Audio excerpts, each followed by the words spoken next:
rollout moment.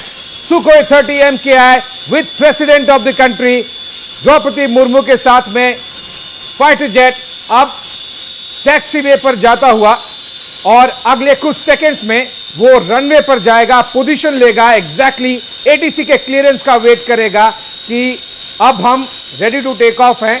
और आपको पीछे और भी सुखोई 30 MKI दिख रहे हैं। बहुत ही रेयर फुटेज है क्योंकि तेजपुर एयरफोर्स स्टेशन एक फ्रंट लाइन एयरबेस है नॉर्थ ईस्ट में, और सुखोई 30 MKI के एक पूरे स्क्वाड्रन का डिप्लॉयड होने का मतलब साफ होता है कि वहां पर इंडिया के बेस्ट और हेवीएस्ट वेपन्स जो होते हैं जो फाइटर जेट से लॉन्च किए जा सकते हैं, जाहिर सी बात हम उसके डिटेलिंग में नहीं जाएंगे, वो सब कुछ वहां पर डिप्लॉयड होता है और इसीलिए ये काफ़ी ज़्यादा सेफ और सिक्योर एयरबेस होता है। और यहाँ पर आप स्क्वाड्रन्स देखिए कितनी ज़्यादा यहाँ पर फाइटर जेट्स हैं सुखोई 30 MKI के, उनमें से एक one of the best fighter jet choose किया गया होगा राष्ट्रपति द्रौपदी मुर्मू के लिए। और ये मोमेंट मुझे याद दिलाता जब कुछ साल पहले जब मैं फाइटर जेट में उड़ा था। इस समय पर आपको बहुत ज़्यादा प्रेशर होता है, बहुत ज़्यादा आपके दिमाग में, दिल में बहुत सारी चीज़ें, बहुत सारी फीलिंग्स, बहुत सारे विचार चल रहे होते हैं कि ये जो मोमेंट है इसमें मुझे आगे क्या करना है, इसका महत्व क्या है,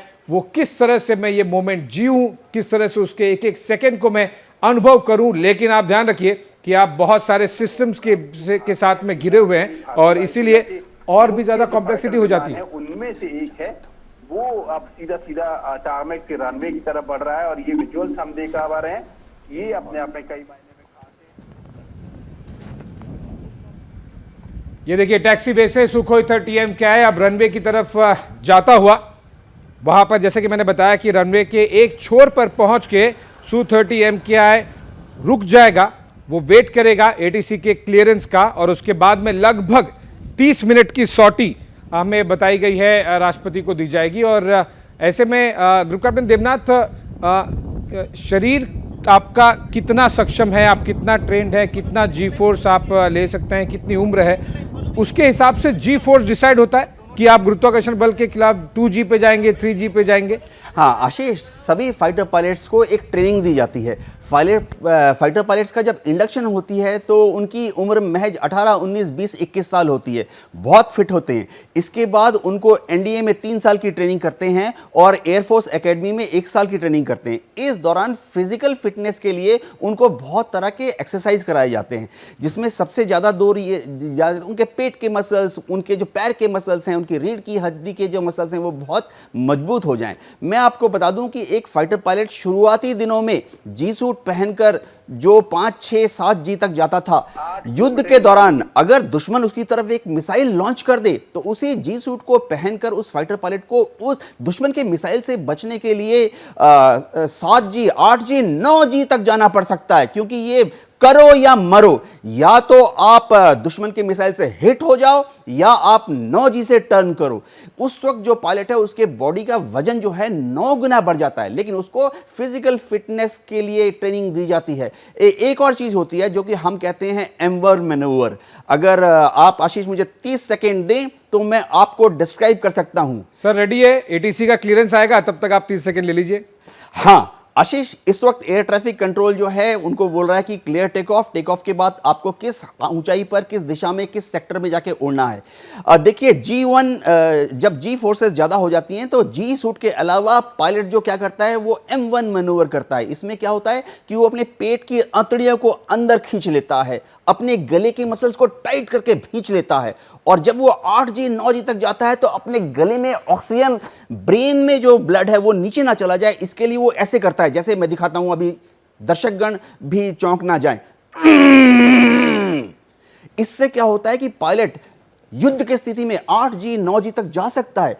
लेकिन जैसे मैंने बताया, ये क्यों किया जाता है? ये इसलिए किया जाता है कि दुश्मन का मिसाइल अगले 3 सेकंड, 2 सेकंड, 1 सेकंड में आपको हिट करने वाला है, और पायलट को ना सिर्फ अपने को बचाना है वरन अपने युद्धक विमान को, जिसकी की कीमत आजकल 500 करोड़, 1000 करोड़ है, उसको भी बचा के सेफली आके लैंड करना है, ताकि वो लैंड करने के बाद फिर से तैयार होकर अगले मिशन के लिए जा सके। और इसी वजह से जो ग्रुप कैप्टन देवनाथ ने आपको बताया, आप मान के चलिए कि अगर आप ट्रेन पायलट नहीं है तो शुरुआती कई फ्लाइट्स में आपको मतली आना तय है, और ऐसे में जब आप कॉकपिट में हो तब आपके नाक और मुंह के ऊपर वो मास्क लगा हुआ है जिसमें आपका कम्युनिकेशन सिस्टम भी है और साथ ही वहीं से आपको ऑक्सीजन भी मिल रहा है।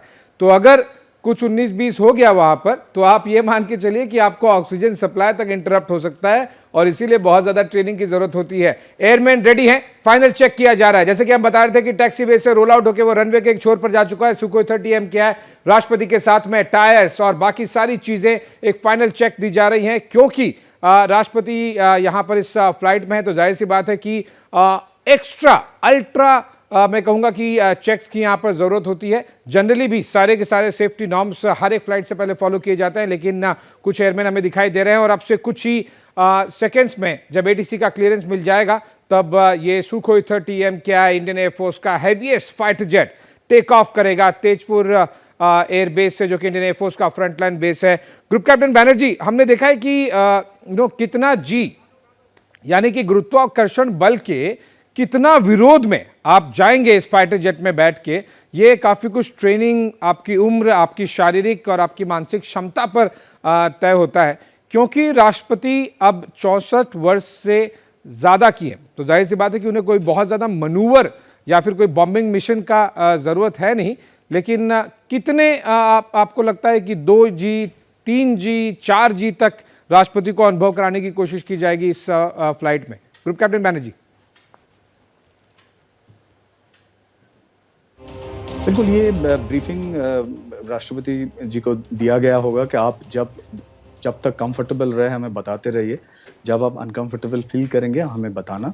तो ये इमीडिएटली तो हाई जी पे नहीं जाएंगे, बहुत स्लोली इनको इंट्रोड्यूस किया जाएगा। आपको याद होगा जब APJ अब्दुल कलाम साहब उड़ाए थे जहाज तो वो सुपरसोनिक स्पीड तक गए थे, तो वो उनका कंफर्ट लेवल के ऊपर डिसाइड करते। और ये जो सॉटी है ये एक डेमोन्स्ट्रेटिव सॉटी है, जैसे आपने बोला था, इसमें बहुत सारे मैसेजिंग है। तो ये इंपॉर्टेंट नहीं है राष्ट्रपति जी कितना जी तक फ्लाई किए, लेकिन राष्ट्रपति ji as the supreme commander of armed forces एक फाइटर जहाज में नॉर्थ ईस्टर्न सेक्टर में उड़ रहे हैं, ये ही एक बहुत बड़ा मैसेजिंग है। तो ये मैसेजिंग होगा और पायलट के साथ कांस्टेंट कम्युनिकेशन में रहेंगे, क्योंकि इंपॉर्टेंट है कि वो कंफर्टेबल रहे। काफी समय होता है हवा में और जेंटल मैन्यूवर से उनको धीरे धीरे लिया जाएगा। और ये जी फोर्सेस जो होता है इसको कहते हैं लोड फैक्टर, ये खाली ग्रेविटेशनल पुल का नहीं, एयरक्राफ्ट के ऊपर बहुत सारे फोर्सेस का काम होता है।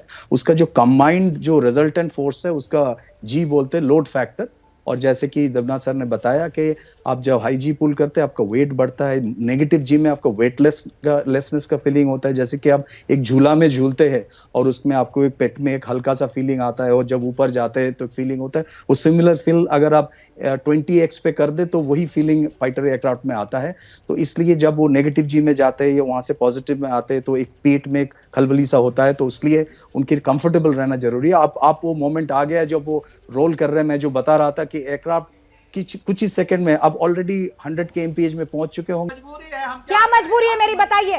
मैं अभी आपको बताती हूँ कि मैंने ओए होए होए होए नमकीन के चटकारे लेते हुए टकटकी मार के डिबेट शो को पॉज रिपीट कर करके देख रहे हैं जोगिंदर जी। इनकी तरह आप भी देखें अपनी फेवरेट डिबेट्स को रिपीट कर और डाउनलोड कीजिए ABP लाइव ऐप अपने स्मार्ट टीवी पर।